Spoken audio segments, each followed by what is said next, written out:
Si Jesus ang sentrong tauhan sa pananampalatayang Kristiyano. Siya ang nagkatawang taong salita ng Diyos na bumaba mula sa langit upang iligtas ang tao mula sa kasalanan at kamatayan. Sa pasimula pa lamang, si Jesus ay naroon na, hindi bilang taong may laman, kundi bilang salita, kasama ng Diyos. Siya ang panganay na anak at pangunahin sa lahat ng mga nilikha.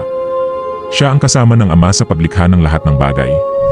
Lahat ng nilalang ay dumaan sa Kanya. Siya ang liwanag sa gitna ng kadiliman, at ang liwanag na iyon ay hindi kailanman nagapi ng dilim. Totoo ba ang lahat?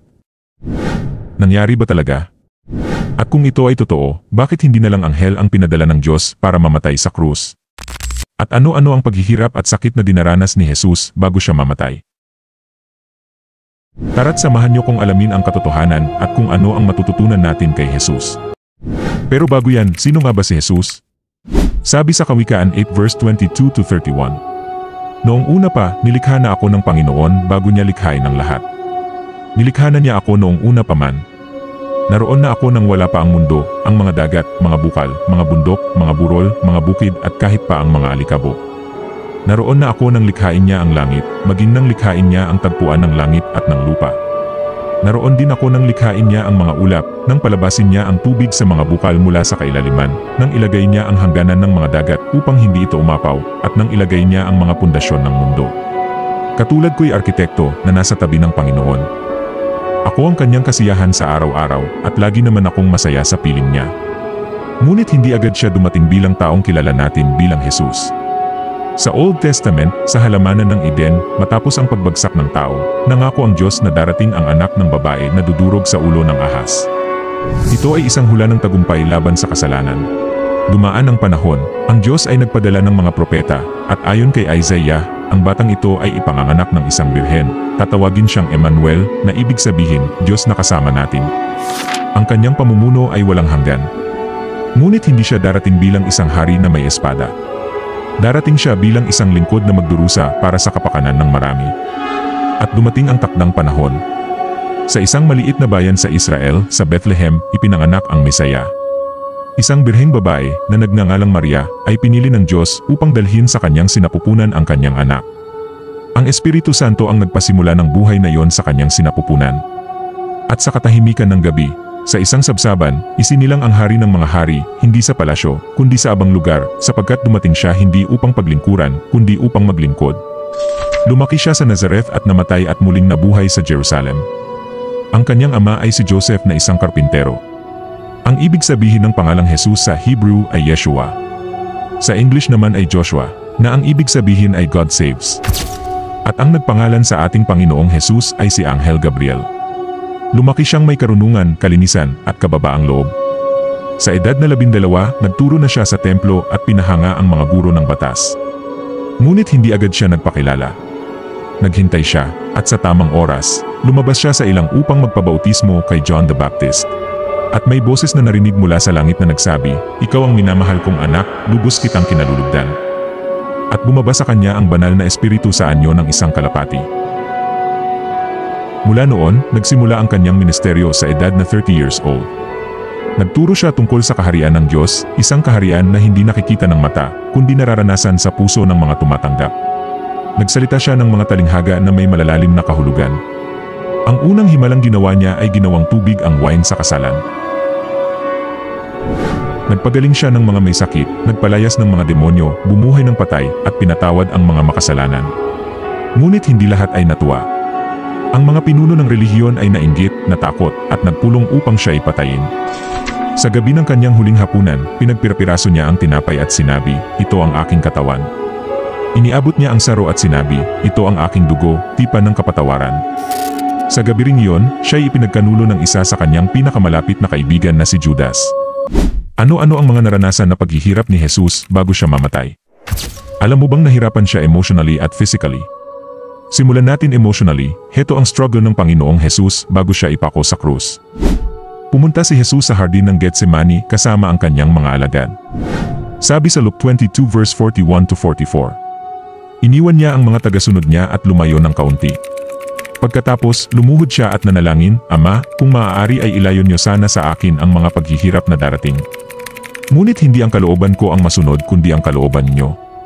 Nagpakita sa kanya ang isang anghel mula sa langit at pinalakas siya.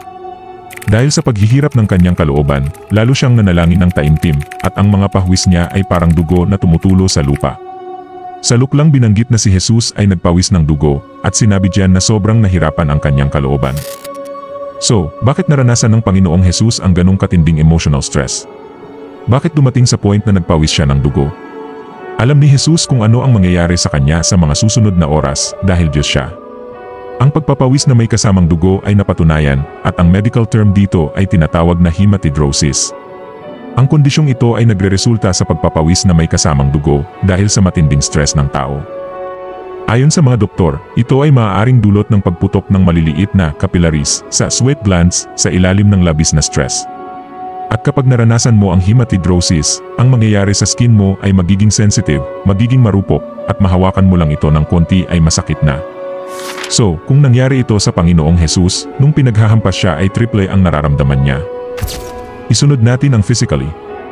Gaano nga ba kasakit ang naranasan ng Panginoong Jesus? Sa Old Testament na predict na ito ni Prophet Isaiah kung paano mamamatay si Jesus. Sabi sa Isaiah 52 verse 14, marami ang magugulat sa kanya dahil halos mawasak na ang kanyang mukha at parang hindi na mukha ng tao. Ganito ang ginawa sa mukha ng ating Panginoon, mas matindi pa sa napapanood nating mga movie. Nung time na yun ang mga alagad ay natutulog dahil sa puyat at pagod nila, samantalang ang Panginoong Jesus ay hindi siya natulog, bagkus nanalangin pa. So, wala pang tulog ang Panginoong Jesus hanggang sa oras na siya ay ipako. At wala pa siyang kain, ang huling kain niya ay noong nagkaroon sila ng supper. So hindi pa siya kumakain ng almusal at tanghalian. Isipin mo na lang na binuhat niya ang krus, puyat na at gutom pa. Isipin mo yung puyat at pagod na naranasan niya. Binuhat niya pa ang krus hanggang sa makarating doon sa Golgota.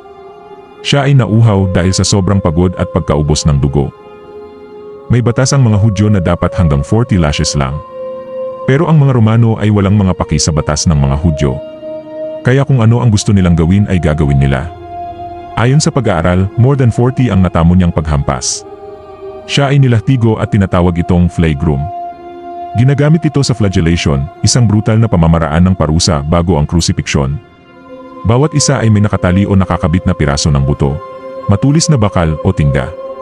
Idinisenyo ito hindi lang para masaktan ang balat kundi para punitin ang laman. Ang latigong ito ay napunit ang mga ugat, kalamnan, at balat ni Jesus hanggang lumitaw ang kanyang mga tadyang. Nilagyan din siya ng koronang tinik. Gawa sa matutulis at mahabang tinik na posibleng 1 to 2 inches. Ipinatong ito sa ulo at pinukpok hanggang tumagos sa anit. Siya din ay sinampal, tinadyakan, sinuntok at dinuraan. Inalipusta siya habang buhat-buhat ang kanyang krus. Tinatayang nasa 50 to 75 kilos ang bigat ng krus. Dala-dala niya ito habang duguan at halos wala ng lakas. Ilang beses siyang bumagsak habang dala-dala ang krus niya at ilang beses nabagok ang ulo niya habang dala-dala ito. Ang pinakahuling naranasan niya physically ay nang ipinako siya sa krus. Ang haba ng pako na ipinako kay Jesus ay mga 5 to 9 inches. At 6 hours siyang nakapako sa krus ng Kalbaryo. Maraming nagsasabi na wala ng damit ang Panginoon noong oras na yon, kaya talagang kahihiyan ang naranasan niya. Ang masakit sa part na yun ay habang nakapako siya ay nangangawit siya, so habang tumatagal ay bumabagsak siya.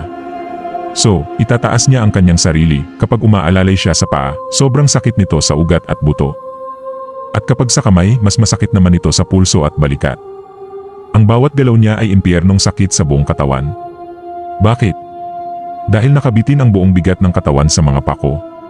Kaya kahit para huminga lang, kailangan niyang itulak ang sarili pataas gamit ang mga paa, na ito'y masakit din kapag hindi siya gumalaw, malulunod siya sa sariling dugo at plema, posibleng pulmonary edema. Kaya para huminga, kailangan niyang umangat at bumaba paulit-ulit at bawat galaw ay paghimay ng laman sa pako. Pagkatapos, habang nakatayo ang mga tao roon at nanonood, sinabi nila, iniligtas niya ang iba, iligtas naman niya ngayon ang kanyang sarili kung siya nga talaga ang Kristong pinili ng Diyos. Habang nakabitin sa krus si Jesus, sinabi niya, Ama, patawarin mo sila, sapagkat hindi nila alam ang kanilang ginagawa. Pinaghati-hatian ng mga sundalo ang kanyang damit sa pamamagitan ng palabunutan. Isang magnanakaw ay nilait siya, ngunit ang isa ay nagsabing, Jesus, alalahanin mo ako kapag pumasok ka sa iyong kaharian. At sinabi ni Jesus, tunay na sinasabi ko sa iyo, ngayon din ay makakasama kita sa paraiso. Alam ni Jesus na tapos na ang misyon niya, at para matupad ang nakasulat sa kasulatan, sinabi niya, nauuhaw ako. Isinausaw ng mga sundalo ang isang espongha sa alak. Ikinabit sa sanga ng isopo at inilapit sa bibig ni Jesus. Nang masipsip na ni Jesus ang alak, sinabi niya, "Tapos na." At sa huli sinabi niya, "Ama, sa iyong mga kamay ay inialay ko ang aking espiritu." At siya'y namatay. Nilibing siya at iniisip ng lahat na ito na ang katapusan ng kwento. Ngunit sa ikatlong araw, nang ang mga kababaihan ay pumunta sa libingan, ang bato ay naigulong at ang libingan ay walang laman. Muling nabuhay si Jesus, hindi lamang bilang espiritu kundi bilang tunay na tagumpay laban sa kamatayan. Nagpakita siya sa mga alagad, kumain kasama nila, at nagturo pa ng ilang araw bago umakyat sa langit. Sa kanyang pag-akyat, sinabi niya, "Ako'y babalik." At sa kanyang muling pagdating, ang bawat tuhod ay luluhod, at bawat dila ay magpapahayag na siya ang Panginoon. At ngayon, ang kwento ay hindi pa tapos. Ang kanyang buhay ay patuloy na isinusulat sa puso ng bawat nananampalataya. Siya'y buhay, gumagawa, at nananahan sa mga pusong sumusunod sa kanya. Bakit hindi anghel ang pinadala ng Diyos para mamatay sa krus? Unang-una, ang Diyos ay perfect, holy and righteous. At tayong mga tao ay hindi. Kaya ang handog para sa kasalanan ay dapat walang dungis o kapintasan, katulad ng mga hayop na inihahandog sa Old Testament bilang simbolo. So, gumawa ang Diyos ng paraan para makaabot tayo sa standard niya. Ito ay ang kamatayan ng kanyang anak. Ang layunin ng kamatayan sa krus ay upang iligtas ang sangkatauhan mula sa kasalanan. Dahil ang kasalanan ay ginawa ng tao, ang kabayaran nito ay kailangang bayaran ng isang tunay na tao. Hindi sapat ang isang anghel dahil sila'y nilikhang espiritual na nilalang. Wala silang laman at dugo na gaya ng sa tao. Hindi sila kabilang sa lahi ni Adan. Kahit naging tao si Jesus, hindi siya nagkasala kailanman. Hindi niya lamang ipinadala ang isang nilikha, ipinadala niya ang kanyang sariling anak, isang bahagi niya, ang kanyang kaisa-isang anak, upang ipakita kung gaano kalalim at kalawak ang kanyang pag-ibig sa atin. Ang krus ay hindi simpleng kasangkapan ng parusa. Ito ay naging trono ng pag-ibig ng Diyos sa tao. At si Jesus, ang kordero ng Diyos, ay siyang tanging karapat-dapat na mag-alay ng kanyang sarili, hindi bilang nilikha, kundi bilang manlilikha na nagpakumbaba para sa kanyang nilikha. Paano kung natakot siya nang malaman niya ang hirap at sakit na daranasin niya sa krus? Isang tanong na tila imposible. Pero totoo ang takot ni Jesus. Totoo ang kanyang paghihirap. Ngayon, kailangan nating maintindihan ang kalagayan ng Panginoong Jesus noon. Alam na niya ang mangyayari sa kanyang kahirapan at pagpapapako sa krus. So ito, imagine niyo, paano kung ikaw ang nasa kalagayan ni Jesus? Alam mo na ang mangyayari sa iyong kahirapan at pagdurusa. Gagawin mo pa ba? Malamang kung ako si Jesus ay hindi, kasi hindi ko kayang makitang masaktan ang sarili ko, dahil madapa lang ako at magkasugat ay masakit na, mapahiya lang ako sa mga tao ay hindi ko din kaya, at maisip ko lang na bugbugin ako ay hindi ko na matanggap. Ipako pa kaya sa krus? Pero tignan mo ang Panginoong Jesus. Kahit alam na niya na ang mangyayari sa kanya, ay sumunod pa din siya sa Ama. At dahil sa ginawa niyang iyon, narito tayo ngayon na may pag-asa at naniniwalang maliligtas at muli tayong mabubuhay. At kung hindi namatay si Jesus, walang magpapalaganap ng salita ng Diyos, walang kapayapaan sa atin, hindi natin makikita ang purpose kung bakit pa tayo nabubuhay. Na-realize ko na ang pagsunod sa Diyos ay may risk o panganib. Pero dahil sa pananampalataya mo ay susunod ka pa din dahil alam mo na ang Diyos ang kasama mo na magliligtas sa iyo sa mga takot, stress, problema at mga pagsubok. Dito natin makikita ang tunay na tagumpay. Hindi sa pag-iwas sa sakit, kundi sa pagsunod sa kabila ng sakit. Ang takot ni Kristo ay hindi kawalan ng pananampalataya, kundi pagpapakita ng kanyang ganap na pagkatao. Kung umatras si Jesus, wala tayong kaligtasan. Kung umatras si Jesus, wala tayong pag-asa. Pero dahil hindi siya umatras, ngayon meron tayong buhay. Kapatid, kung ikaw ay nasa gitna ng matinding takot, stress, o pagsubok, ano ang dapat mong gawin? Gaya ni Jesus, lumapit ka sa Ama sa panalangin. Hindi niya tinakbuhan ang takot. Dinala niya ito sa presensya ng Diyos. Humawak ka sa mas mataas na layunin. Ang dahilan kung bakit tumuloy si Jesus ay dahil may mas malaki siyang nakikita. Ito ay ang kaligtasan mo. Kapag alam mong may dahilan ang pagdurusa mo, mas nagkakaroon ka ng lakas para magpatuloy. Ang buhay ni Jesus ay isang buhay na ganap na puno ng pagmamahal, isang uri ng pag-ibig na hindi maramot, hindi makasarili, at hindi pansamantala.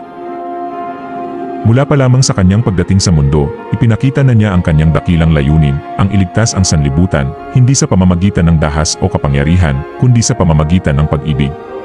Ang kanyang pag-ibig ay hindi nakabase sa kung karapat-dapat ba tayo. Hindi tayo kailangang maging perpekto para mahalin niya. Ipinakita niya ito nang siya'y nagpakasakit sa krus para sa atin kahit makasalanan pa tayo. Ang krus ang pinakatumpak na larawan ng pag-ibig na nagsasakripisyo. Hindi niya kailangang dumanas ng sakit, pighati, o kamatayan, ngunit pinili niya ito dahil ayaw niyang mapahiwalay tayo sa Diyos. Kapatid, marahil gusto mo matutong magmahal ng gaya ng sa Panginoong Hesus, kaya lang iniisip mo ay parang mahirap gawin ang mga pinag-usapan natin. Mali kapatid, hindi siya mahirap kundi imposible kung sa sarili lang nating lakas. Kaya nga ang unang hakbang ay isuko mo ang buhay mo sa Panginoong Hesus. Manampalataya ka sa Kanya na Siya ang nagbayad ng iyong kasalanan sa krus, namatay, nilibing pero muling nabuhay.